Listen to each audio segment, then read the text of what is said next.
Okay. I think I went the wrong way. Okay. Here we go. Trying to get out. You can hear there's a frog behind me that's joined us.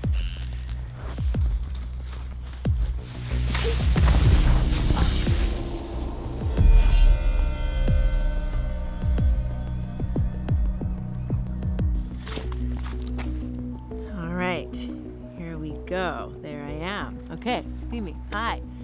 So here I am. I'm on the west coast of British Columbia, and as you can see, I'm on a beach. I'm really hungry, so I am going to see what I can find to eat. So this is sea asparagus. You see how juicy and yummy it looks? Yeah. So this is really tasty. I used to just eat it pickled or jarred, but that's really quite good raw.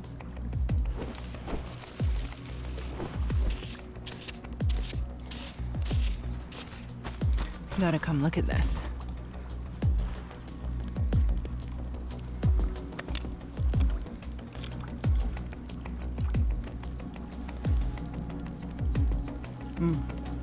Oh yeah. It was a challenge. Eureka, dinner is ready. Come on.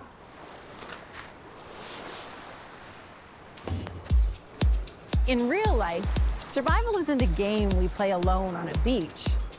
Today, most of us live in cities where we rely on products shipped from all over the world for our clothes, our food, our shelter, our energy. But these big global systems and economies are incredibly tenuous. So when we look to the future, what will it take to survive? I want maple syrup. Thank you. Okay, that's a little loud. Thank you.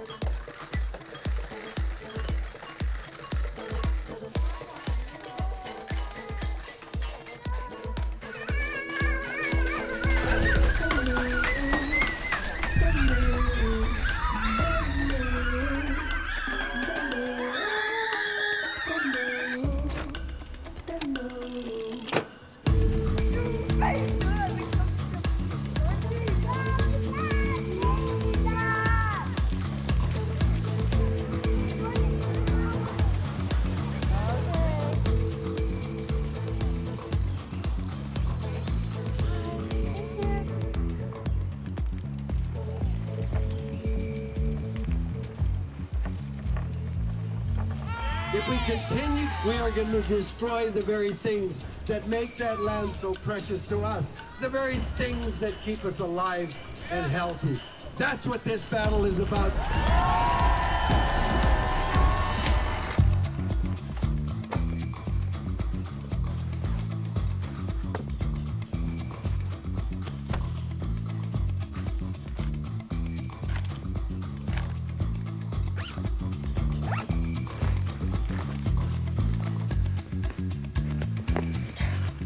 Not gonna shut. So close. Got it.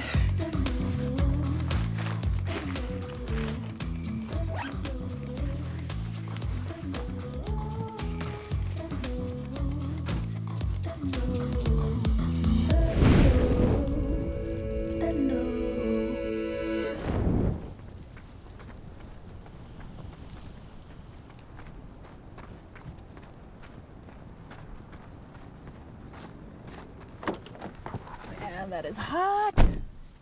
Time to crank the AC.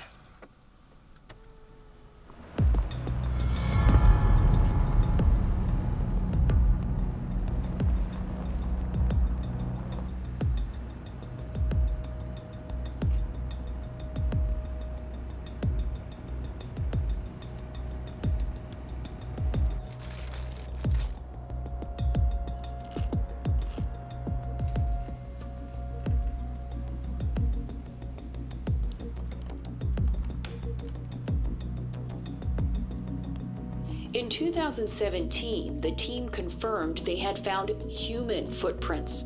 We were brushing out a set of sloth prints, and Matthew found the human print right inside the middle of the sloth print, and that's sort of what sealed the deal. Oh yes, you definitely have the, megafauna and humans together. So that's sort of where the human side of the story all began.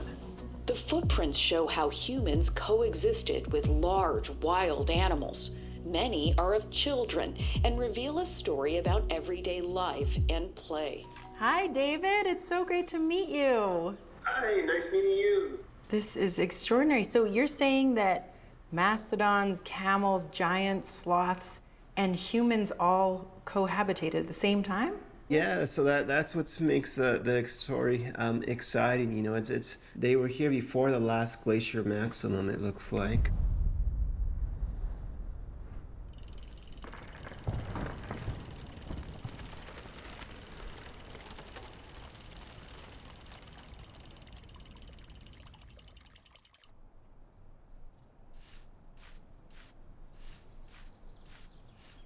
This instance, you can see a giant ground sloth was walking by, and then children were jumping in the same puddle. You can see all these little footprints. A lot of them are 2 and 2. And So you're saying there was a giant sloth playing in a puddle or making a puddle, and then human children were jumping around and playing in that puddle? it looks like it, yeah. I think it's just it's fun to to see that we haven't changed that much. The things that we think we really love, like jumping in the mud, we've always loved that. So I don't know. To me, it gives me hope.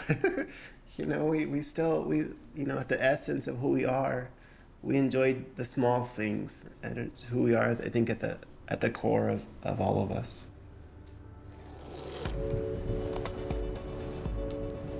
Oh my gosh, so different.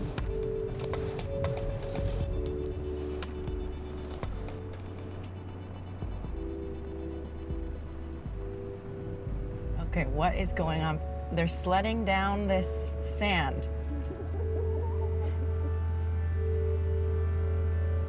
In BC, we sled down snow. In New Mexico, we sled down sand.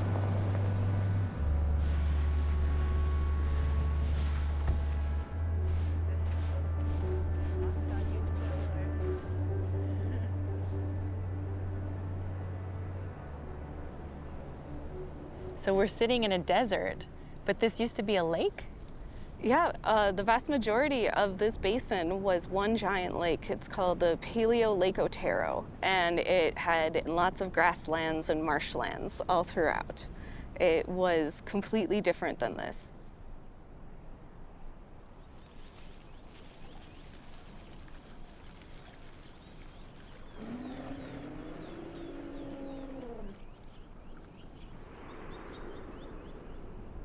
So one example of a footprint we have is this little toddler here.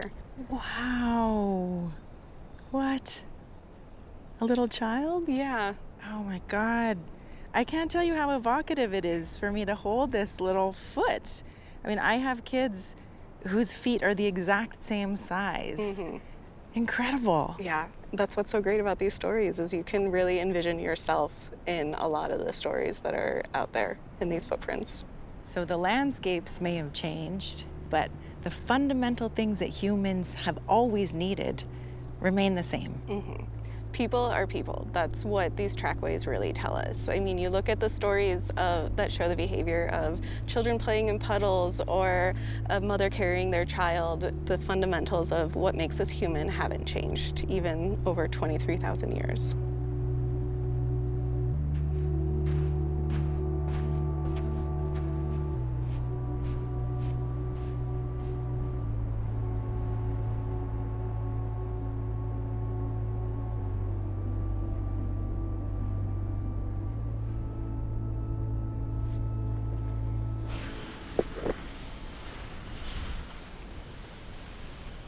Whee!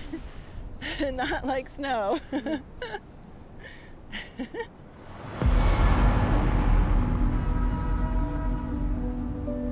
There's really only 3 things animals can do when there's large-scale changes that's really impacting what they're using from the environment. They adapt, they move, or they die.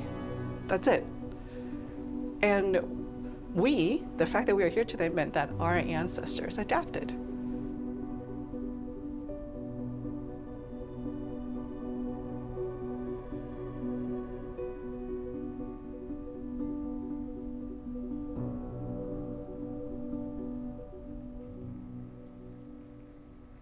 we're the product of evolution, right? We not only made it through this period of extreme climate variability, but we were very, very successful at it. So why would bipedalism, the ability for humans to walk on two legs, why would that be a survival strength or advantage? Modern human bipedalism is incredibly efficient for walking long distances. And being a dedicated biped freed up our hands to do a lot of things. And I tell the students that that they couldn't be on their phones texting. but really, technology is really a cultural adaptation. It's how we deal with changes in our environment. I mean, stone tools are technology, obviously, needle and thread, right? Shelter to provide shade. That is a cultural adaptation to an environmental challenge that we have. Right. So instead of just looking for shade under a tree, we build things. Right. Now think about this. For us to be this very efficient biped, it took 3 million years. And now, right now, right, changes are happening so quickly. So do we have time to adapt? Do we have time to adapt? Yeah.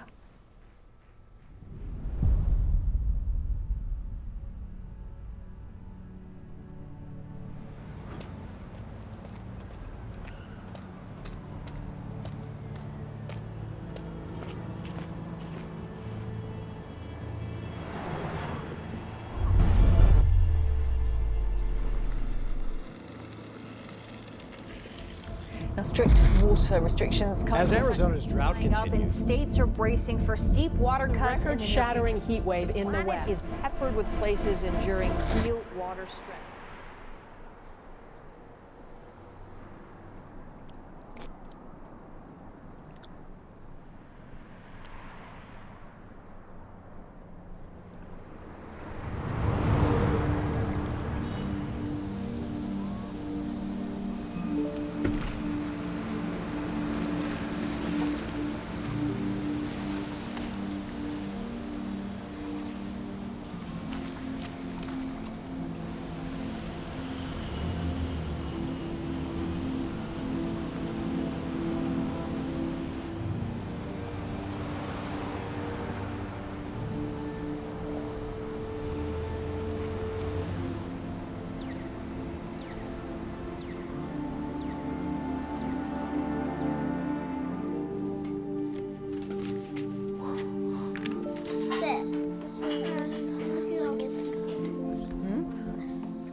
Extinction threatens the very future of our children. Ice in the Arctic is melting Rainfall faster than warnings many in summers. effect. As many as 1,000 people were forced Third time in a week, an atmospheric river. Extraordinary flooding, and it's only expected We to have get worse. become too smart for our own survival.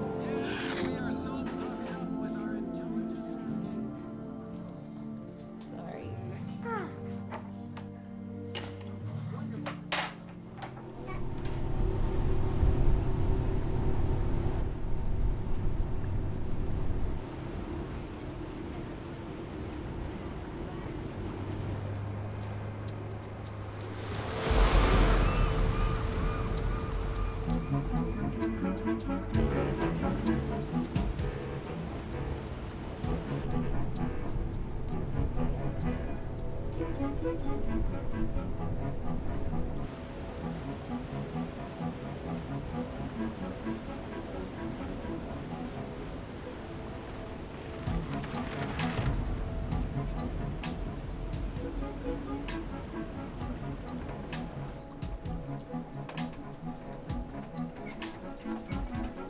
All right, here we are.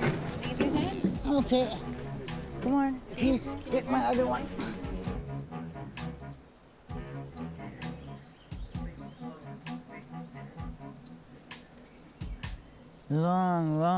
Long time ago, there were no trees on Haida Gwaii, not one. We were here for a long time without trees. When we first came out of the ocean, we had nothing. No clothes, no idea how to gather food. We were cold, we were scared, and we were hungry. Finally, the cedar tree came. After it came and we got used to the cedar tree, the bark was called our sister. Oh. Because we made diapers out of that. We made clothing out of that. We made houses, totem poles, canoes, everything. So cedar brought the good days. A little bit.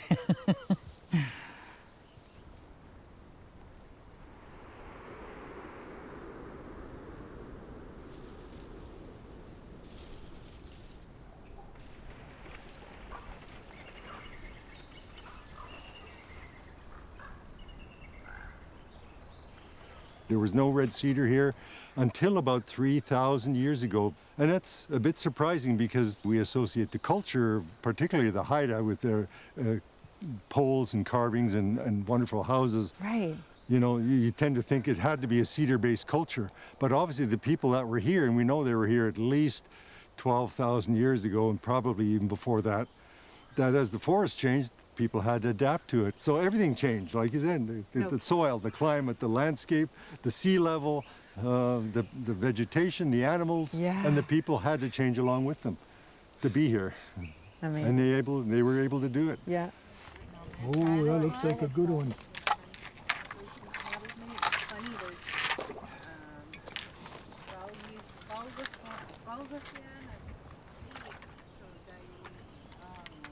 Gaiji.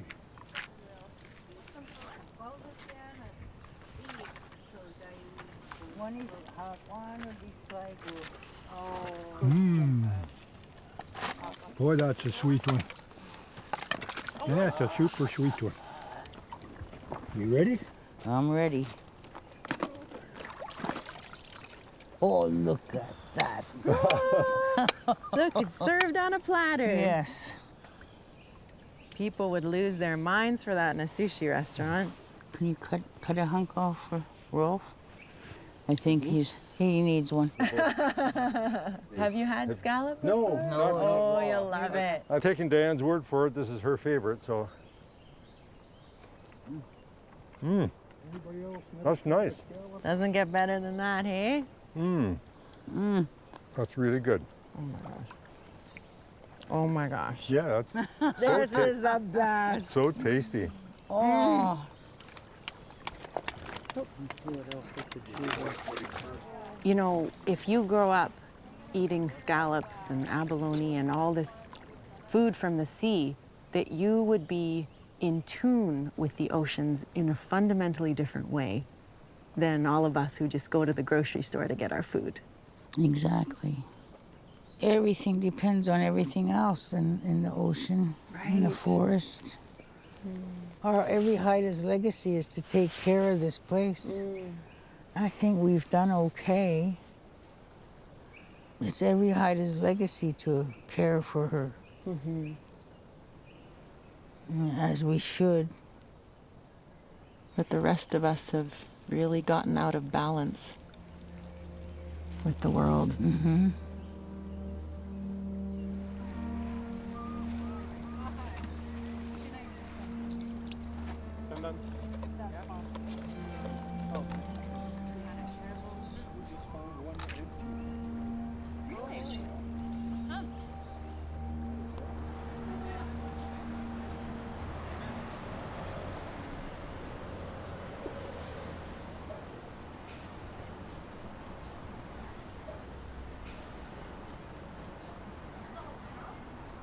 From the moment that you arrive, you'll experience the luxurious lifestyle. When's the last time a butler served you cocktails on the You wake up beautiful. That means it's paradise. 50% off now. Brand new. Like iPads for just $79. All unlimited. Laptops for just $70. The frequent shopping program.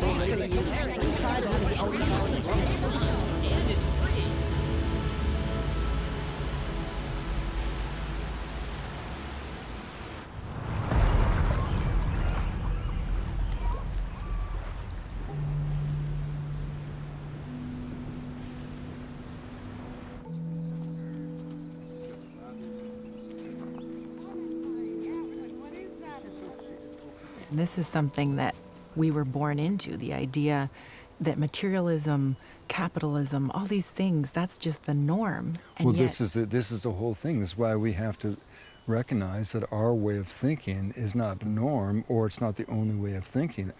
Every culture is a unique answer to that fundamental question. What does it mean to be human and alive? So all these voices collectively, if you think about it, become the human repertoire for dealing with all of the challenges that will confront us in the ensuing centuries, right? It's originally a reservoir. I mean, it was, there is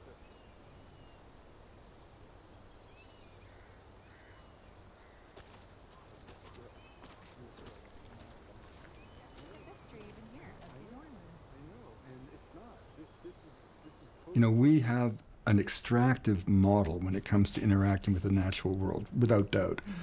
This is exceptional. Almost every society I've ever been with bases its relationship on reciprocity. So if our human survival rests on cultural change, how do we actually change our culture? Oh my gosh, it's changing at light speed all around us. Think of your great-great-grandfather or my great-great-grandfather. What were their values? What did they think about the place of women in the world? What were their attitudes towards race? What were their attitudes towards the environment? That represents an absolute sea change. I could talk to my grandfather, but he would not begin to recognize the world in which I live. Look at the global response, insufficient as it may be, to the climate crisis, but look at the language we're using. I've never been more hopeful about the capacity of our society to transform itself. I think it's happening around us all the time. But can it happen quick enough?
Oh my gosh, this is spectacular. Are you getting this? Look at this. Look, it's unreal.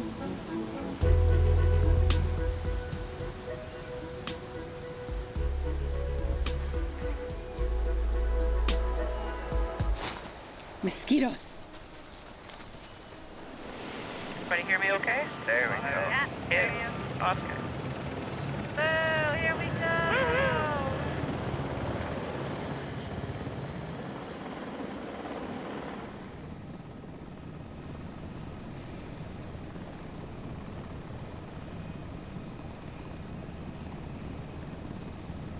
I've been down here for the two biggest recorded floods on record.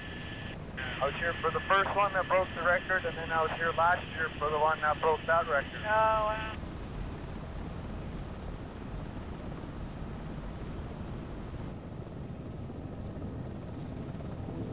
That lake actually didn't exist like 3 decades ago or so.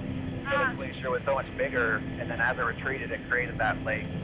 So if you look at pictures from several decades ago, there's no lake, it's just appearing. Ah. Wow. A blue, hey? Yeah, it's so beautiful looking at that blue. What a treat. Yeah, it's amazing to see.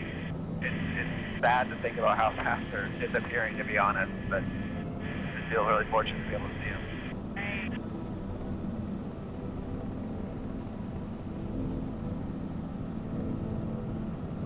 Yeah, climate change, we think it's slow, we think it's in the future, but it's happening now, and it's happening in these crazy events like that.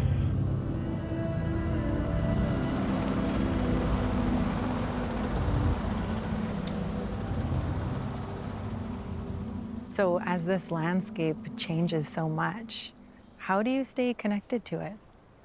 Well, it's the homeland of my people. I was raised that way with this strong connection, as I can feel generations of my people when I come down here. With climate change, it never felt like anything was happening up here in the north.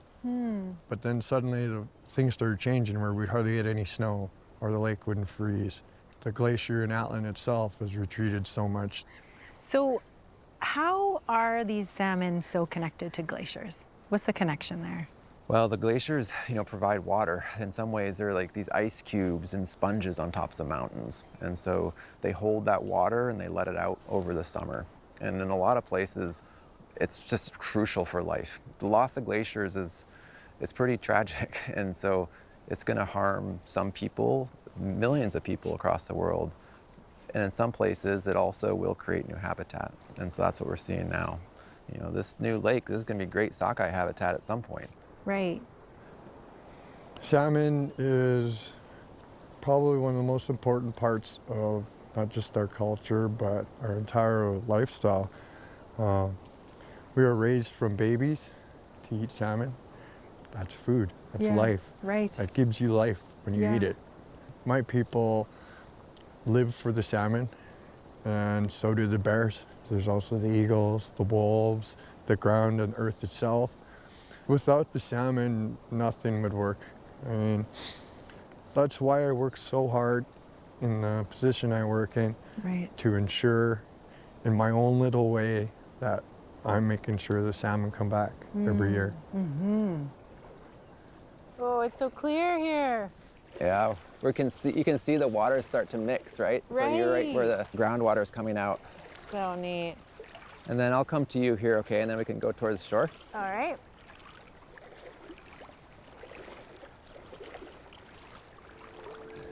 Oh, there's one. I saw one. Okay. Oh, yeah. Nice. All those young salmonids. Right on. Yeah, so this one's a dolly. Okay. White spots on it. Yeah, that one's darker. That one looks like a sockeye to me. It's got really shiny sides. Yeah. Small par marks. How old do you think this guy is? I think this one is less than a year. He's got a long journey ahead of him. I know, but it's exciting to think maybe this one will be the one that's one out of 50 that survives to come back to feed a bear or to feed a community member or to survive and continue it on. But this is neat because there might be salmon where there weren't before. Is that right? Yeah, so there's salmon here. It's happening, and as this glacier retreats, it's opening up new salmon habitat.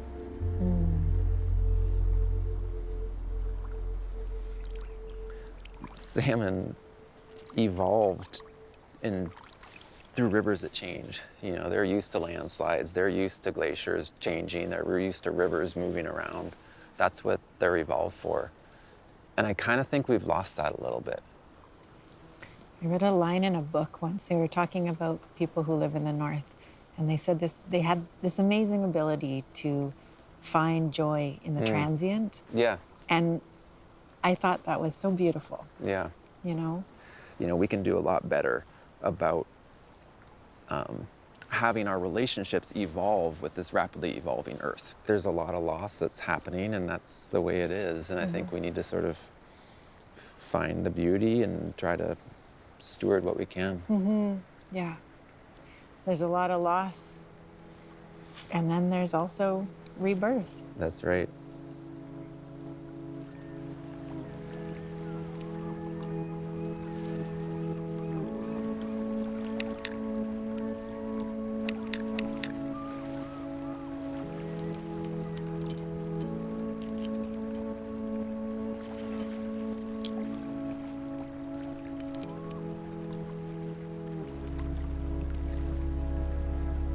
Nino! Hi!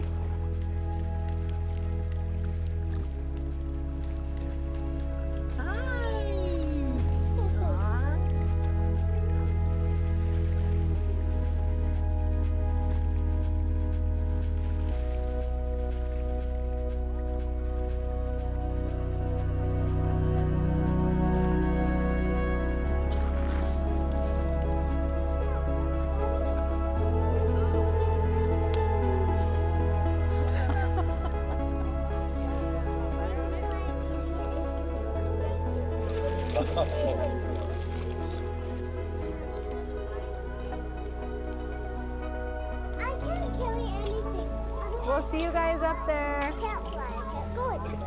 Okay, we'll be up soon. Okie dokie.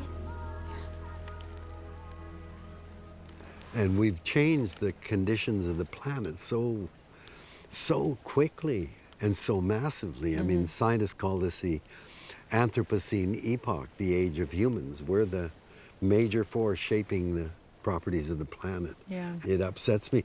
What really makes me mad is we've had all of the warnings that we were living the wrong way, you know, and other interests, money, power, other things became more important than the survival of future generations. That makes me very angry. Yeah, but this is the thing. I mean, on the one hand, you say, well, extinction is perfectly natural. There's not much we can do about it. Life ebbs and flows, you know? So I almost feel like sometimes I hear you say, what's the point? And then your actions speak so much louder than your words. You're always on the front lines. You're always saying something. You're always making these shows that talk about important issues. Like, you haven't given up. No, of course not, because when you have children and grandchildren, you have no choice. My agony now is that I know there's going to be a turbulent life ahead for your children, and I'm not going to be there to help fight for them. But I remember when I told you I was pregnant for the first time, and you couldn't even look at me. You were so upset. Is that true? Yes. For the whole, so I'm you sorry. were finished doing the dishes, you didn't talk to me, and then you went downstairs and went to bed. And then the next day, I said to you, I mean, I know you're not gonna be happy about it, but why are you so mad at me? And you said, Sarika, if you believe everything that I have told you during your life, why would you bring another person into this world? Wow. Really? Did I say that? Yes, you said that. Oh my God. So, and I understand what you meant because you've devoted your whole life to this fight. And that's why it destroyed me when the twins were born and you were holding them and you started crying and said, I just realized that these children will not be able to live out their lives. That destroyed me. And then I realized that I don't have to think that way, that I can envision a different future. And if I devote my life to fighting for that future, that maybe there will be a different future for them. Yeah. I still have hope, and my action, I believe that hope is action. And that's what we're all doing. We're affirming hope by doing. If you don't do and you say, well, it's too late, there's nothing I can, you've given up, basically. Nope, I haven't given up. You can't. I can't. You cannot. I can't give up. No.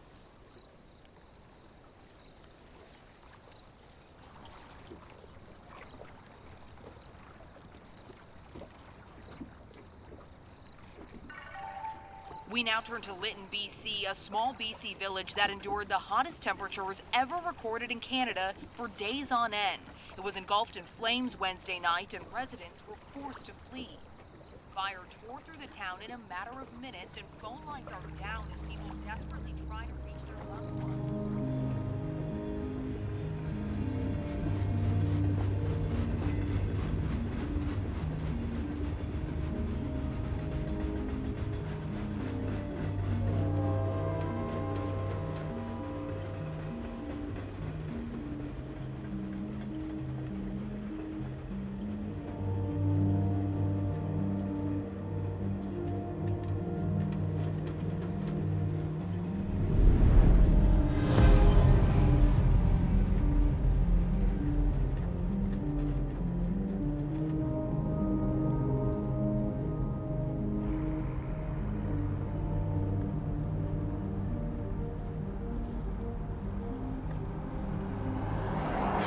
catastrophic fire has basically Most homes and structures are lost. Major and highways are phone lines closed down. due to unprecedented mudslides An and extreme washouts. rainfall warning The is in effect. Trans-Canada Highway As is many as closed in 3,000 from this fire tore The through fear town in a was matter there'd of be minutes. nothing to return to.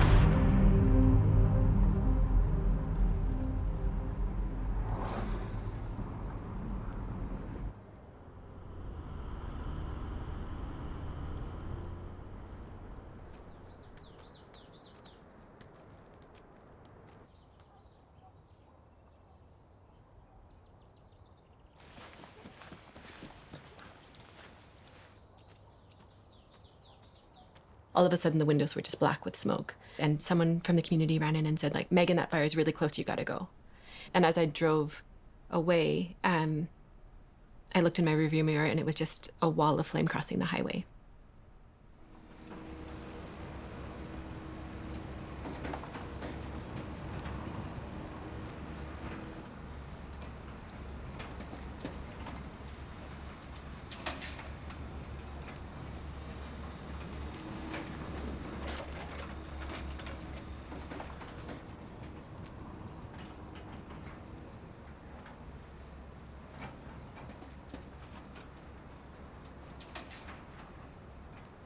The trauma isn't even the fire. The trauma wasn't running from the flames. The trauma is not being able to trust, you know, these walls, I don't know, this community, nature, or our defenses against nature. Mm-hmm. But at the same time then, I started to realize that maybe it's okay to not trust that everything will be exactly the same. Maybe it's okay to actually feel vulnerable. Of course, I wish that we hadn't had the fire, and I wish that my friends still had their homes, and I wish that we still had a community here. But I don't need to be mad that it took away everything that was normal. It took away all of those expectations as the world changes.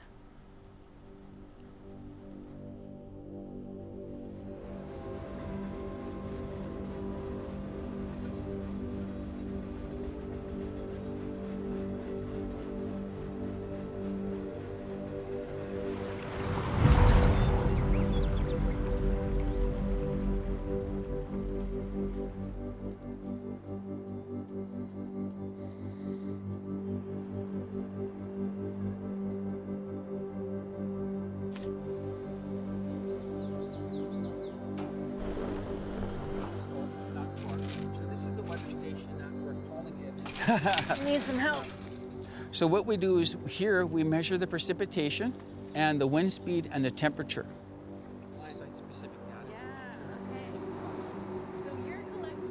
So this allows us to corroborate what we're doing and allows us to design infrastructure based on the specific needs of a location. We're planning for the weather of tomorrow.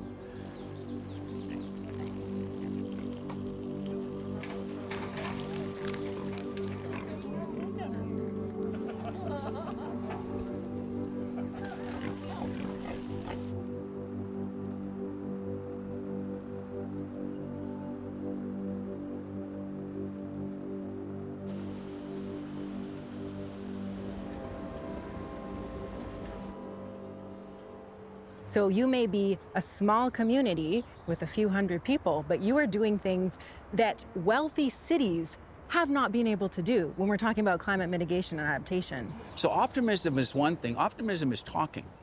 Hope is based on action. Exactly. You got to get off your butts. You know what's coming. Lytton showed that. The problem is we knew that the risk of a Lytton event was going to occur. The atmospheric river, it's not a new phrase. So what we're now experiencing, the warnings have been there. The IPCC reports tell you what's coming. The Lytton fire was a logical consequence. It wasn't unexpected, it's just unprecedented. So we need to get off our butts. As Kanaka, we couldn't wait. We did the water reservoirs without federal and provincial government financial supports. We did the hydro project without federal and provincial government support. Our future is not predetermined. Sarika, do you have any children? I do. How many? 3. Their future's not predetermined. It's what you do today that'll determine your children's future.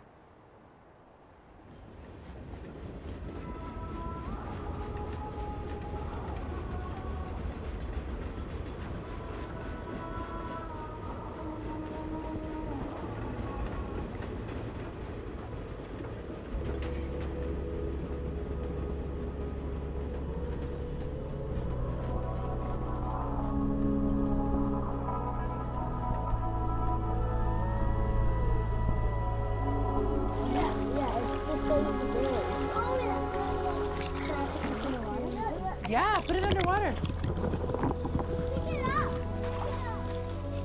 Did you get it, Ree? Yeah, it's a beauty. Okay, Ree, you So can this is a moon snail, and the amazing thing about this is it's mostly water. So this whole foot will Makina, look at shrink this. up, contract, and hide back in its beautiful shell. It's so smooth and beautiful. You can eat it. We've never eaten them though, eh? No, but I've been watching YouTube. Do you squeeze this? Yeah, so you just gently kind of squeeze on it and coax it, and it'll start to contract. See the water coming out? Yeah. Is that dying? No, it's No, not no, dying. it's just protecting itself. You can even wash the hands. Your hands in it. What I like about it is the slime. Now watch the door. The door is going to come and close up. You see the door? Wow, that's gorgeous. Look at that. Yeah. Look at that. It's closed right up in the shell, so it's protected. That's amazing. Isn't that amazing? Yeah. Moon snail, yeah? Yes. Bundle in. Right. Let's say feast on the count of 3. Ready? And look at the camera. I'm 1, 2, hungry. 3. Feast. Nice. Are you going to eat that starfish, Reed? No. All right, we got it.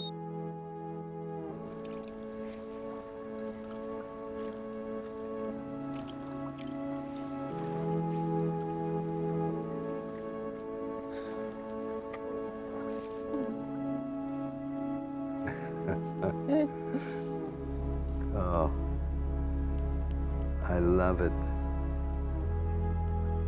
This is where they feel at home. It's so great. You've done a good job. You've done a good job.